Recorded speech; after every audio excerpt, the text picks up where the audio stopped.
Maraming salamat, Senador, kagalang-galang na Senador Robin Hood Padilla. Ako po ay si Chuck Manansala, presidente ng Masikhay Research, isa pong SEC-registered non-profit na medical cannabis research center. Ayun, puro medical cannabis lang ang nire-research Opo, po niyo? medical cannabis lang. Masikhay. Masikhay, opo. Ang Masikhay. masikhay ay isang termino o salitang Pilipino na ang ibig pong sabihin ay detalyado, Aba, masinsin, okay. maliklikan, ika nga, hindi siya pabaya. Hindi Sa bulahan. English po diligent. Aba, Diligent. okay. Yung Okay po ang po. ibig sabihin ng Sige po, masikhay. pakinggan po natin Kaya ang inyong... kami po bilang isang organisasyon at bilang kasama sa isang mas malawak pang alyansa ay natutuwa sa paglikha ng SB 2230. No? Dahil ito ang kauna-unahang medical cannabis bill na ifinal sa Senado. Nakatungtong na po kami noong nakaraan noong 2019 nung maipasa sa lower house yung bill tungkol sa medical cannabis. Napasa nila, mungtong nanawagan po na katawag ng pamiting si Senator Ejercito, kaya lang inabutan na po ng eleksyon at nalimutan na. Kaya ngayon pa lang nagkaroon ng isang bill dito sa Senado at kami po ay natutuwa sa tapang at sa napapanahong deklarasyon sa kanyang patakaran na inoobliga ang Estado na gawing legal at bigyan ng regulasyon ang paggamit ng cannabis bilang gamot. Cannabis po ang ginagamit namin termino sapagkat ito po ang scientific name ng marijuana. Susubok ako po sagutin yung mga tanong na inilatag nyo kanina. Una, ano po ang sinusuportahan namin sa SB 230? Unang-una po ay yung Section 4, Use of Medical Cannabis, na nagsasabi na the use of medical cannabis is hereby permitted as herein provided for in this act to treat or alleviate a qualified patient's debilitating medical conditions or symptoms, which includes its acquisition, possession, transportation, delivery, dispensation, administration, cultivation, or manufacturing for medical purposes. Napaka-importante po ng pagkakalista na ito sapagkat binubuksan po nito ang napakalaking posibilidad na mangyari na bilang katotohanan ang medical cannabis sa ating bansa. Sapagkat binibigyan lunas nito yung kahinaan ng dating batas na RA 9165 or yung Comprehensive Dangerous Drugs Act of 2002 na masyadong nakafocus sa mga restriction at sa parusa sa paggamit o sa pang-aabuso ng cannabis.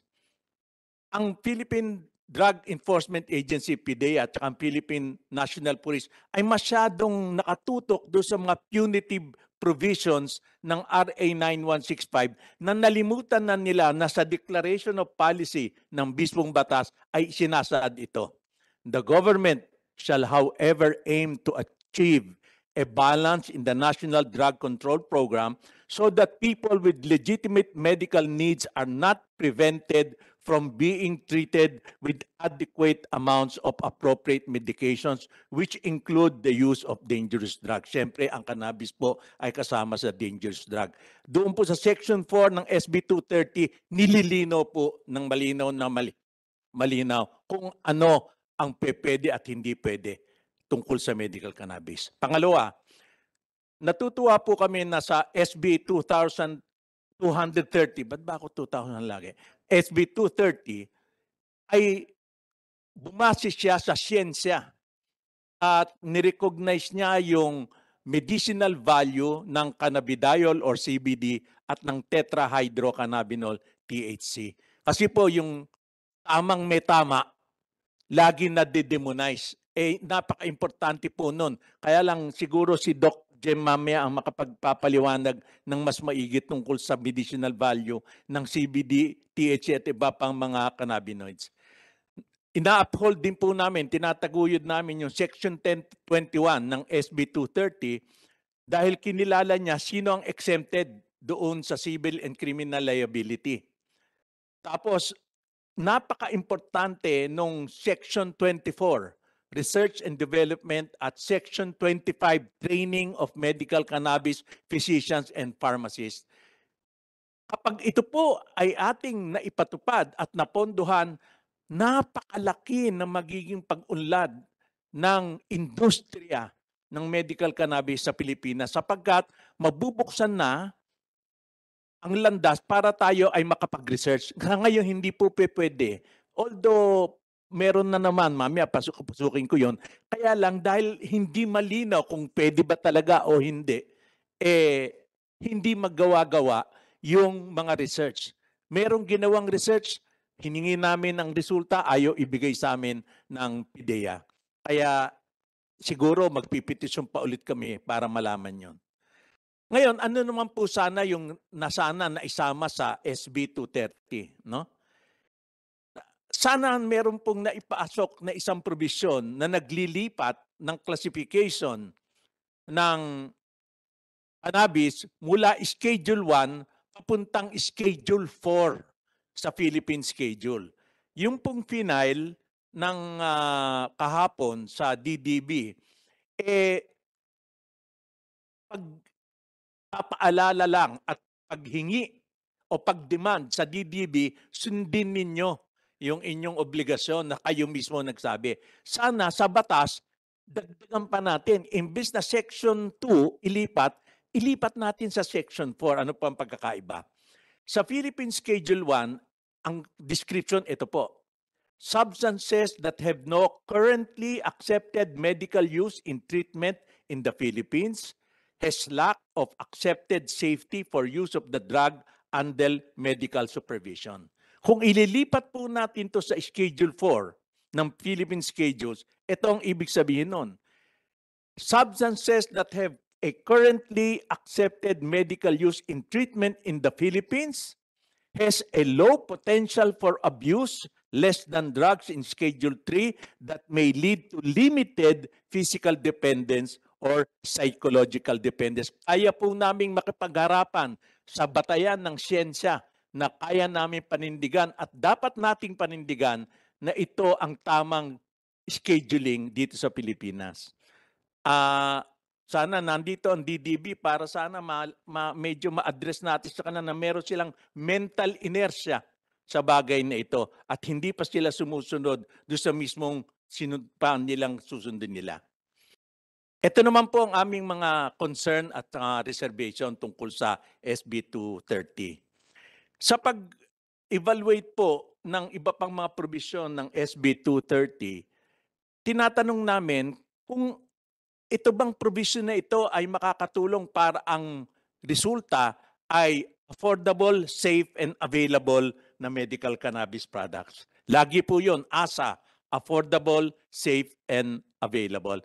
Tinitingnan po namin kung meron ng mga existing law at mga regulasyon na maaaring makasuporta sa intensyon ng SB 230. Ito po ang panindigan namin. Kasama po ako sa unang nag-draft ng panukalang batas sa lower house. Noong panahon pong nag-file ng bill si then Congressman Representative Rodito Albanong, siya ngayon ay governor ng Isabela. Sa pag-uusap po namin noon, meron kaming naging approach na sa tingin ko ay mali. At ngayon po ay susubukan kong baguhin yon. Ang naging approach po namin, tulad ng sinabi ni Senator Robin Hood kanina, basta Amerika, okay yan. Ginaya po namin yung mekanismo ng Amerika. Ang hindi po namin nakita, iba po ang mekanismo nila sapagkat meron silang federal at saka state level. Kaya po kinailangan mag-imbento ng mga mekanismo katulad ng Medical Cannabis Compassionate Center, katulad ng dispensary, katulad ng iba pang mga institusyon na nagbabago ng regulating environment natin sa Pilipinas. Nadala na po ito hanggang sa dulo, hanggang sa i-adjust pa nila ito at gayahin naman yung batas na ginawa ng New York nung bumiyahe sila sa New York, no? Kaya nagkaroon po ng marakas na confusion, debate at disagreement sa mga government agencies, sa mga iba pang stakeholder sa loob ng 8 taon dahil nare-redefine o binabago ang definition ng Department of Health at ng FDA. Natatagpuan pa rin po ito sa SB 230. Ang DOH po, ang mandato niya is to develop national plans, technical standards, and guidelines on health. Aside from being the regulator of all health services and products, the DOH is a provider of special tertiary healthcare services and technical assistance to health providers and stakeholders. Nandun po ito sa website ng DOH. Napakabigat kung ipapataw pa natin sa DOH na sila ang maging principal regulatory agency in the access and use of medical cannabis. Nasa Section 5A1 po ito ng SB 230. Ang pinopropose po ng Masikhay na imbis na baguhin natin yung function ng DOH na ayaw rin nilang tanggapin at matagal na nilang nilalabanan, hayaan natin na yung mga current laws and regulations allow the FDA, DDB, and PDEA to regulate the access and use of medical cannabis products, including importation, production, and distribution. Yung pong una namin suggestion. Pangalawa, ang health regulatory agency under the DOH ay yung FDA. Ang trabaho ng agency, sila ang nagbibigay ng lisensya, sila ang nagmo-monitor, sila ang magre-regulate ng mga drugs and other products in the Philippines. Ang posisyon po ng Masikhay, sundin na po natin ng batas na ang lahat ng medical cannabis products na ibebenta sa Pilipinas o lilikhain sa Pilipinas para maibenta, kailangan aprobado at lisensyado ng FDA. Sa pamamagitan ng kasalukuyan nilang proseso na matagal nang nakalatag na mag-issue ng Certificate of Product Registration. Doon po sa mga kasalukuyang panukalang batas, maski po nung sa lower house, maski po yung na-approve nung nakaraan, binago ang function ng FDA. The FDA's mandate is not to, ito po yung nakasulat sa panukalang batas, undertake testing of any medical cannabis product to determine its potency, consistency, safety, and effectivity, as well as compliance with packaging and labeling safety requirements, or to ensure that all medical cannabis products are organic, pesticide-free, gluten-free, and tested prior to distribution, dispensation, and sale. Hindi po nila ito trabaho. Bago po ito, pinapataw po ito ng mga panukalang batas. Ito po ay trabaho ng manufacturer. Ipipresent nila sa FDA, patunayan nila, bigay nila ebidensya, tapos saka lang aaksyon ng FDA. Tignan natin kung totoo yung sinasabi nyo o hindi. Kaya meron pang isang problema ang nakikita kami, na tanggalin na po natin yung mga provision na lilikha pa ng mga bagong government units o mga entity para sa medical cannabis. Halimbawa, yung Medical Cannabis Advisory Committee under the DOH and the Medical Cannabis Compassionate Center. Malaki pong gastusin ito at saka napakalaking burokrasya ang muli nating lilikhain. Meron na pong nag-i-exist na batas para kontrolin ito. This will create another layer that will involve taxpayer money. And ang kaba po namin, ito yung maaaring magpataas ng gastusin, lumikha ng even more red tape, at mas lalo pang hihirap ang access sa medical cannabis products. Importante po sa amin, available. Ito po ang nakikita namin, matagal na po namin ito nakita, kaya lang hindi namin mabuksan ang aming mga mata. Ito po yun. Na yung control at regulasyon para sa medical cannabis at iba pang dangerous drugs ay naroon na po sa isang dokumento na ang pangalan ay Board Regulation Number 1 Series of 2014 mula sa Dangerous Drugs Board. Ang subject title po, mahaba, basahin ko. Comprehensive Amendments to Board Regulation Number 3 Series 2003, Comprehensive Guidelines on Importation, distribution, manufacture, prescription, dispensing, and sale of and other lawful acts in connection with any dangerous drugs, controlled precursors, and essential chemicals and other similar or analogous substances as amended and other related board issuance pursuant to Section 2, Section 12, Section 16, Section 32 of Article 2, Section 40 of Article 3, Section 81B and R of Article 9 and Section 93 of Article 11 of RA 9165. Lahat po ng mga nakalilitong mga provision, pinag-ipon-ipon nila at iniligay nila sa isang dokumento. Board Regulation Number 1, Series of 2014.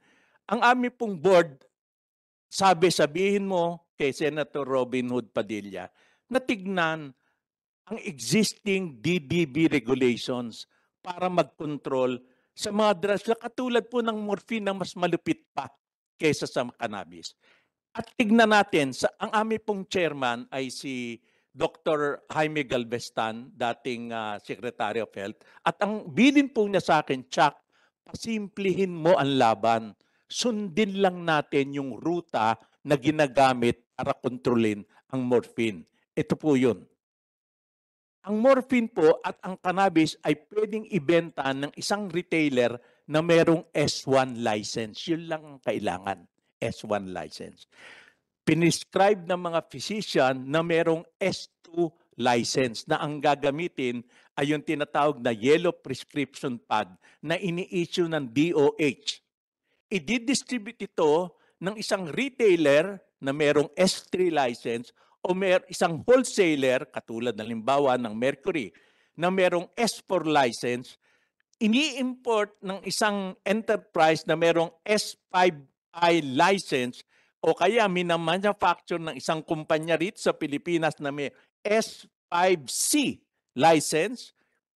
Sana mas maganda yung ating mga local na pharmaceutical company at tinatabi sa isang warehouse ng isang kumpanya na may S5D license. Lahat po ito ay nakadetalye sa Section 6 ng Board Regulation Number 1, Series of 2014.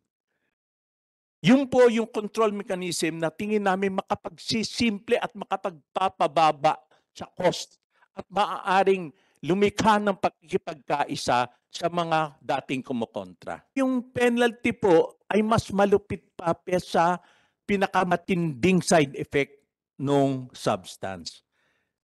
At sa ganitong punto, ang masasabi ko lamang po na nakaramdam kami na parang nagkaroon ng lindol dito sa Senado nung i-file ni Senator Robin Hood Padilla yung SB 230. We call it a tectonic shift. Kasama si Senator Bongo, yung ating senador na si Juan Miguel Zubiri, at yung ating senator na dati nang sumusuporta, si Joseph Victor Ejercito, na isang staunch advocate natin noong nakaraan. Nagpapasalamat po kami ng taos-puso sa inyong patuloy na pagsuporta sa mga pasyente at nangangako po kami na susuportahan po namin ang lahat ng inyong mga aksyon. Maraming salamat po. Maraming salamat po, Mr. Chuck Manansala, sa napakalinaw po ninyong paghahayag. At po ng Newsflash video ay makikita sa aking Newsflash playlist. Sa mga gusto naman po ng mga biblical topics, punta po kayo sa aking channel na Mahafree TV. Para sa mga gustong mag-order ng Fermax Firmang and Lifting Cream and Immune System Booster, contact Mr. Dante Maravillas on Facebook.